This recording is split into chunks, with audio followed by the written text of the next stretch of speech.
Hello friends, welcome back to our Exacting Video Australia Elizabeth II 10-cent coin, focusing on the years 1968, 1976, 1980, 1993, and 1999.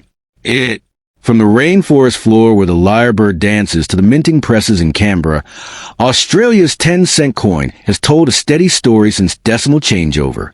Today we'll walk year by year through 5 key dates: 1968, 1976, 1980, 1993, and 1999, covering the design lineage, where and why they circulated, and exactly what to look for in circulated and uncirculated condition. The first step, 1993 Australian 10-cent Elizabeth, coin grading detail, preservation and collecting tips, and notes about value. I can't browse the web right now to pull exact 1993 mintage numbers or live market prices, so I base this on standard numismatic fact about Australian decimal coinage and best practice grading guidance. If you want to fetch exact mintage figures or up-to-the-minute values later, tell me, and I'll look them up when browsing is available. Today we're taking a close look at a small but beloved piece of Australian everyday history, the 1993 10-cent coin, the Elizabeth 10C. Tiny in size but rich in design and story, this coin has jingled in pockets and registers across Australia for decades. In this episode, we'll walk through its history, the artwork, where it circulated, how to tell a worn coin from an uncirculated gem, and what collectors pay attention to. Whether you found one in a jar, inherited a few, or you're planning a deeper collecting project, here's everything you need to know. The Australian 10-cent coin was introduced with decimalisation on February 14, 1966, when Australia moved from pounds/shillings/pence to the dollar and cent system. The 10C coin has been a mainstay of daily transactions ever since. The reverse, the tail side, of the 10C features a superb lyrebird, one of Australia's most iconic native birds, known for its long, ornate tail and astonishingly varied song. This reverse design is the work of Stuart Devlin, the Royal Mint's designer, who created the Australian decimal reverse motifs in the 1960s. The obverse, the head side, of the 1993 issue shows Queen Elizabeth II. For coins minted in the 1985 to 1997 period, the obverse portrait used was the Raphael Maklouf effigy of the Queen, a dignified, classical depiction used on many Commonwealth coins through the late 1980s and early 1990s. These are the standard specifications used for the modern Australian 10C coin. If you need a verification of the official mint sheet, I can look it up when browsing is available.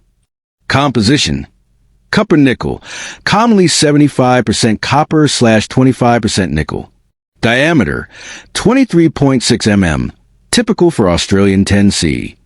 Weight: 5.65 grams. Edge milled reeded.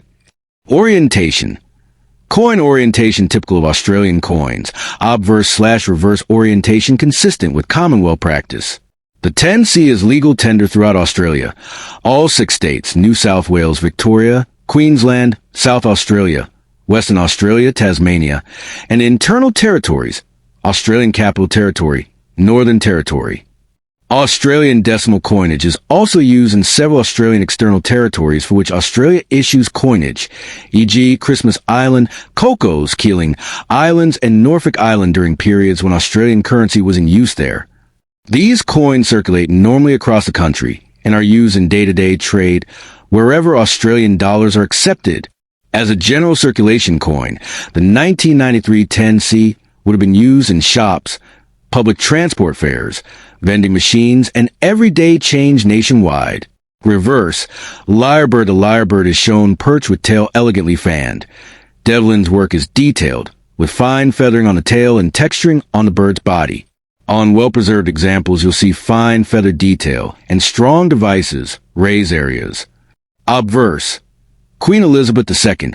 Maklouf portrait. Maklouf's portrait shows the Queen wearing the George IV state diadem. Fine hair detail and a clear facial profile are hallmarks of an unmolested obverse. Legend/lettering: the coin edge legends and date 1993.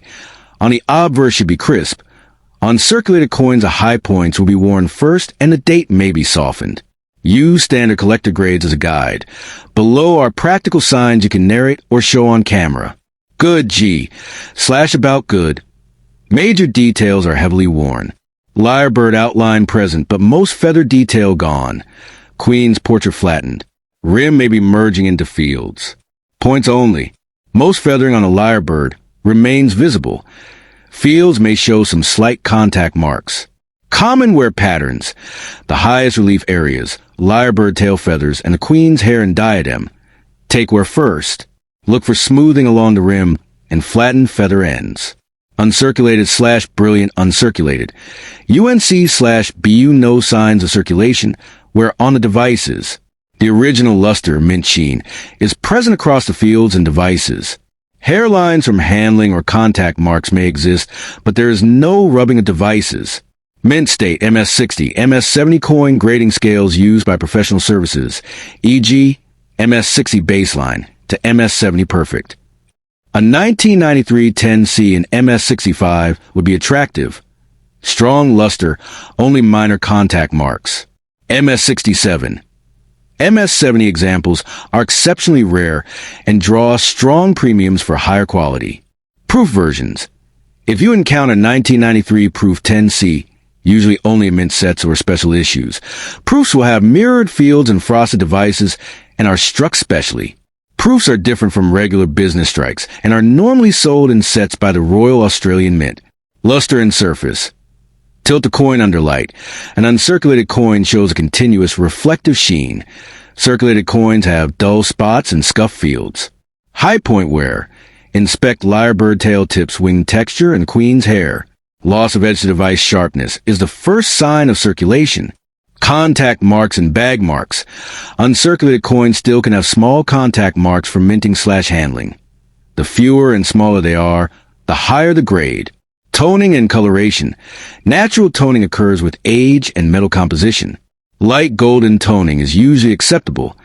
Heavy staining or corrosive spots reduce value. Errors and varieties. Striking errors, off-center, double striking, planchet defects. Die cracks or die varieties can dramatically increase a coin's collector value. These are uncommon, but worth a careful look. Handle coins by the rim only. Oils from skin damage the fields.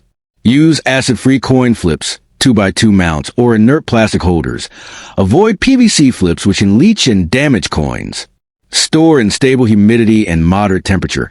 Avoid damp basements.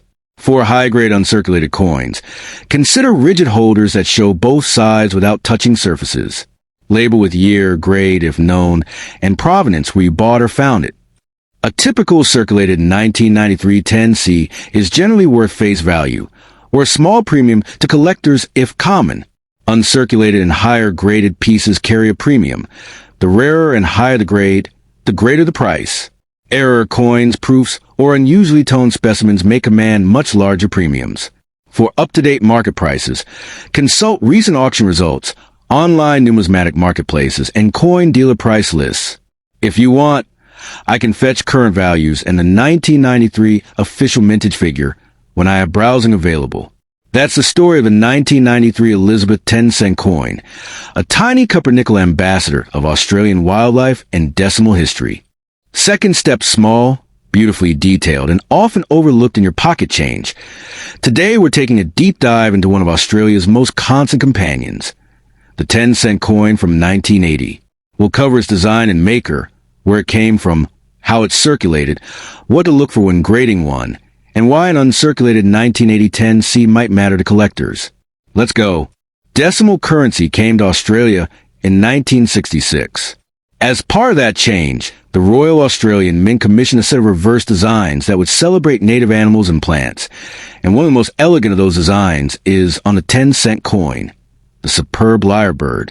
The reverse image, the lyrebird perched on a branch, tail elegantly fanned in a stylized sweep, was created by the acclaimed Australian designer Stuart Devlin. It's an instantly recognizable motif. Naturalistic, yet stylized to work at coin scale. Around the bird you'll find a country name and the denomination. On the obverse, like all Australian circulating coins of period, the 1980 10C bears a portrait of Her Majesty Queen Elizabeth II. The portrait style used on Australian circulation coins from the mid-1960s through the early 1980s is the classic Machin-style portrait, the youthful bust used on a number of Commonwealth coinages. The obverse carries a legend identifying the queen and the year, in this case, 1980, tying every coin to its date of issue. Physically, the post-decimal Australian 10-cent coins were struck in cupronickel, an alloy of copper and nickel, chosen for durability and resistance to wear and corrosion. The Royal Australian Mint in Canberra produced the bulk of Australia's circulating decimal coinage from the late 1960s onward. By 1980, most 10C pieces and pockets and cash tills around the country were minted there. Coins are struck on blanks, planchets, that have been prepared to precise weight and size tolerances. While the exact production tolerances aren't glamorous, they're what keep a coin consistent in hand and in machines. Stable diameters, consistent rims and relief, and sharp details when struck from fresh dies. Why the lyrebird? It's an emblem of Australia's unique fauna and was a natural choice for the decimal series. The decision to use native animals across different denominations gave the series both immediate national identity and visual variety. Geographically, although the design is Australian, coins of the 1980 mintage traveled everywhere Australians traveled, from cities like Sydney, Melbourne, and Perth to remote cattle stations, back roads, and island communities. Mint distribution networks sent rolls and bags of 10C pieces to banks and businesses nationwide. Because of that national circulation, an ordinary 1980 10C is common across all states and territories. In everyday life, the 10C coin is a workhorse. In 1980, its primary roles were small chain transactions, public phone booths, remember them? Grocery purchases, buses, and parking meters. Over decades of handling, the high points of the design, the lyrebird's tail feathers, and the queen's portrait are the areas that wear first. A 1980 10C that saw heavy circulation will show smoothing of the high detail, small contact marks, surface scratches, and a general darkening, or even a slight patina from oils and dirt. These are normal and expected for a coin that did its job. Heavily circulated, good defined major details are worn flat. The lyrebird's tail lines may be faint. Legends and date remain readable. These are essentially face value coins for most collectors, interesting only in large quantities or for error specimens. Moderately circulated, very fine more detail remains. You can still see elements of the lyrebird's plumage and the queen's hair detail. Surface marks from general handling are present. Lightly circulated / extremely fine. EF/XF high points show only slight flattening. Fields, the flat background areas, are cleaner and the coin still has a pleasing satiny look. About uncirculated. AU very slight trace. We're limited to the highest points. Otherwise, the luster and strike are nearly intact. Uncirculated / mint state, MS60. MS70 no evidence of wear. These coins look as they did when they left the mint. They may show contact marks from minting or bag marks, but there's no post-mint wear. The higher the MS number, the fewer and the lighter the marks. MS65 plus coins are very attractive and command premiums. For a common circulation date, like 1980, most specimens you'll encounter are circulated. Uncirculated 1980 10C pieces do exist in large numbers, banks and mint sets, so prices for MS60 coins are generally modest, while high-grade MS66, MS67 examples with exceptional strike, and eye appeal can be more valuable to collectors. I won't give you a fixed price here. Values fluctuate with market demand, but some practical rules. In everyday cash terms, circulated 1980 10C coins are worth face value unless they're error coins. Minor premiums exist for AU and low-grade uncirculated pieces.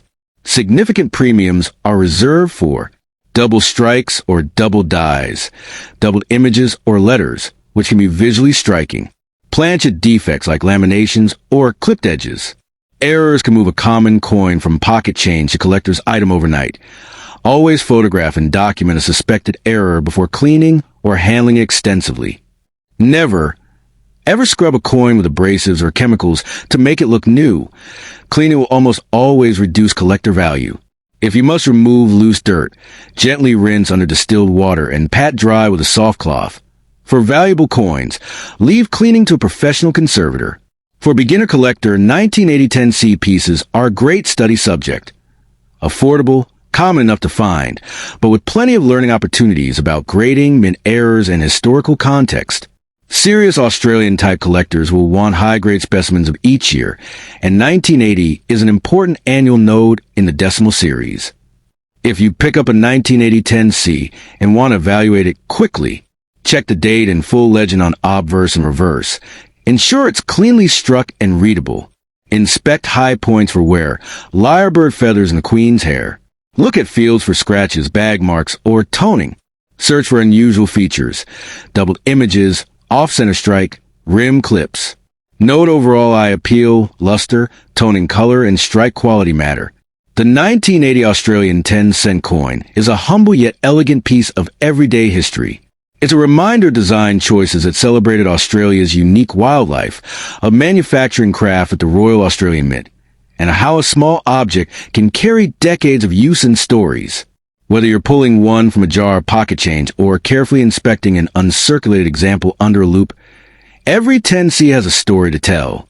If you want, I can write a short video chapter script breaking these sections into on-screen graphics and B-roll cues, provide a checklist printable for grading coins, or look at precise mintage and auction records for the 1980 issue, useful if you want exact values. Which of those would you like next? Notes. The information above is based on standard numismatic references and knowledge of Australia's decimal coinage series. If you like exact mintage figures, dive variety catalog numbers, or recent auction prices for 1980 10C coins, tell me and I'll pull those precise numbers for you. I can't run live market lookups automatically in this narration, but I can fetch or explain how to fetch them. 1968 Australian Elizabeth II 10-cent lyrebird. Each script is written for a different use case. Short TikTok/Instagram, long YouTube narration, auction/sales listing, museum/educational voiceover, and collector-focused description. Use them as is or tweak for length/voice. Meet the 1968 Australian 10-cent, the lyrebird coin. Introduced in the 1960s after Australia decimalized its currency, the 10-cent features the native lyrebird on its reverse, a perfect symbol of Australia's unique wildlife and sound-mimicking talent. The obverse shows Queen Elizabeth II, as used on Australian coinage in the 1960s. These coins were struck at Australia's mints for everyday circulation, and you'll still find well-worn examples in change. Uncirculated pieces, however, show brilliant mint luster and crisp detail on the lyrebird's feathers. If you spot one with sharp detail and full shine, it's a keeper. Quick facts. Iconic design, everyday circulation, collector value when uncirculated or graded. Follow for more coin history. Welcome back.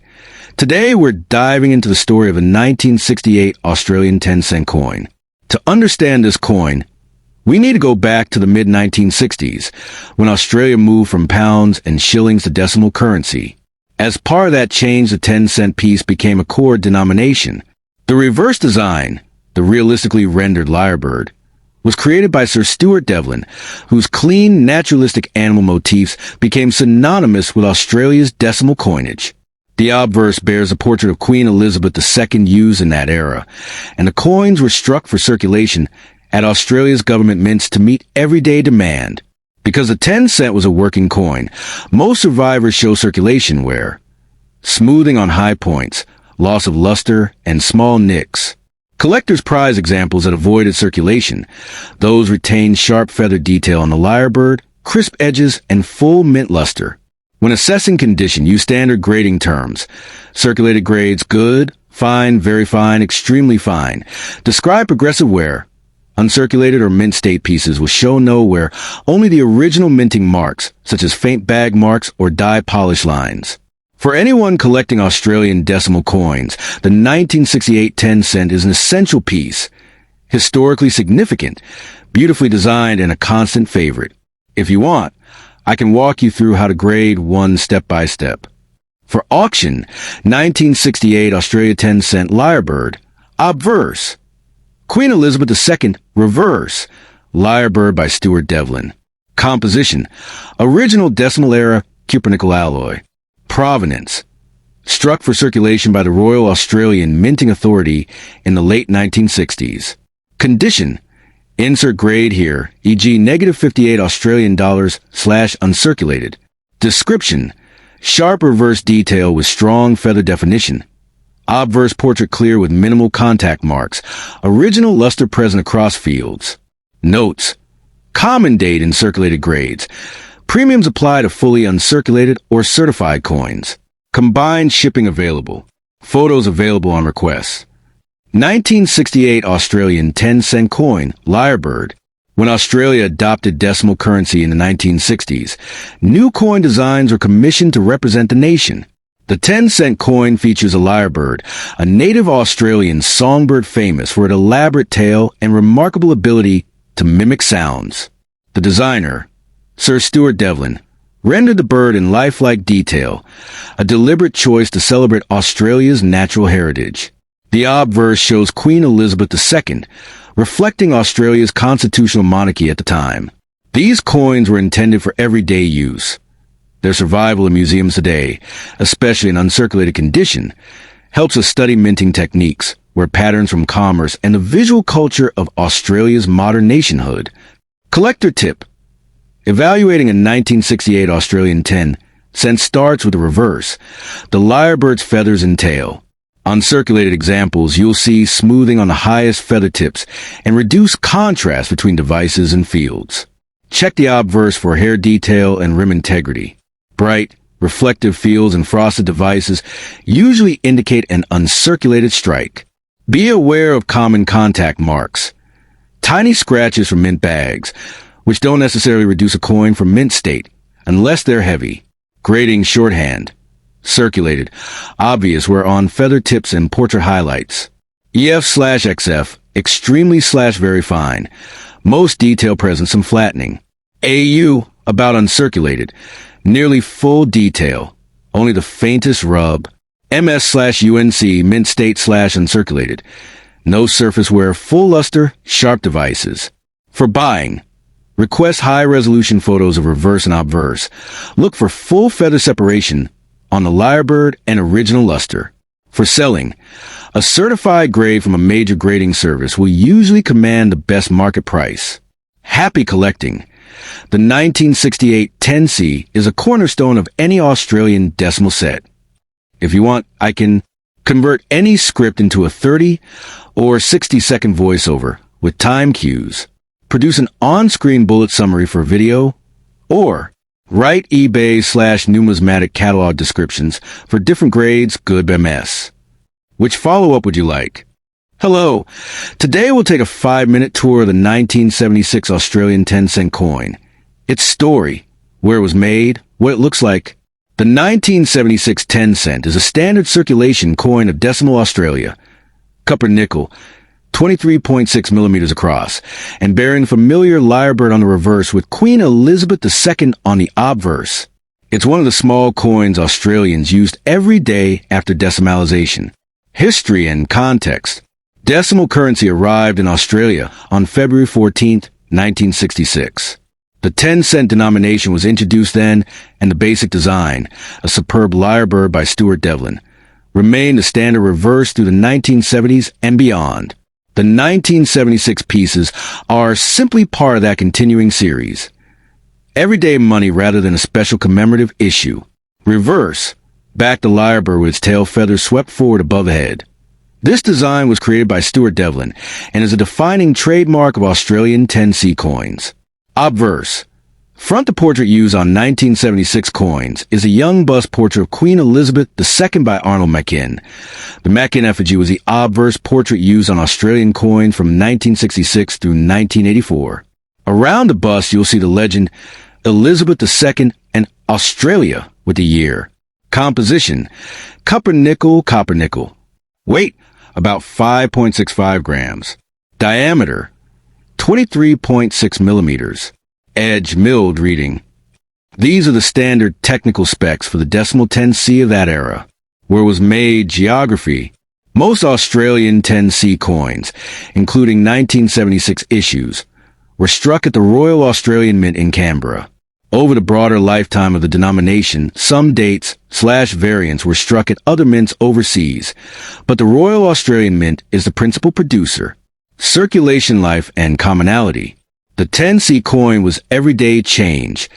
trams, groceries, phone booths in earlier decades, so most surviving 1976 examples are common. Unless your coin has a rare error, misstrike, wrong planchet, off metal, etc., a standard 1976 10C in circulated condition is considered a common date and typically trades near face value or modest collector premiums. That said, error pieces and high-grade, uncirculated specimens can attract collector interest. Circulated condition, what you'll usually find. Surface, where on the high points, the lyrebird's feathers and the queen's hair/tiara will be noticeably flattened and soft. Fields, background may show small nicks, scratches, and contact marks from handling. Luster, mostly gone. Coin looks duller, and the original mint shine is dispersed. Rim and lettering. Rim may be worn or knocked. Date and lettering still readable but not crisp. Uncirculated mint state. Condition what collectors want. Luster, full original mint luster, a bright, sometimes satiny sheen, across both fields and devices. Detail, the feathers of the lyrebird and the queen's portrait show crisp relief with sharp edges. No smoothing from wear. Surfaces, minimal to no contact marks. Hairlines from handling are absent. Strike, a sharp, even strike with a full, clean rim. Uncirculated coins may come directly from mint rolls or have been preserved in albums. Grading services can certify their mint state, MS grade. High numeric grades, MS65, MS66, etc., are far rarer and command collector premiums. Errors. Occasionally you'll find misstrikes or off-metal strikes that are much more valuable than a regular 1976 coin. Examples in news/auctions have shown certain error coins can fetch significant sums, but these are rare and should be authenticated by a reputable grader. Attribution. When checking portrait designers or small detail differences, use authoritative listings, Royal Australian Mint, major catalogs, or trusted numismatic guides. Small changes in portraits happen in later decades, so verifying the portrait era helps correctly identify the coin. If you've got a 1976 10C and you want to know its condition, hold it under a bright light. Compare the lyrebird tail and the queen's cheek/hair to good photos of uncirculated examples, and look for luster and edge sharpness. For any coin you suspect is an error or a high-grade uncirculated piece, consider getting it evaluated or slabbed by a reputable grading service before selling. For everyday collectors, a lovely uncirculated 1976 10C makes a satisfying pocket history piece. For serious collectors, rarity and grade are the drivers of value. Thanks for listening. If you want, I can now A. Write a shorter video voiceover version. B. Format this into a YouTube description and tags. Or C. Give a quick checklist to identify common error types on Australian decimal coins. Which would you like?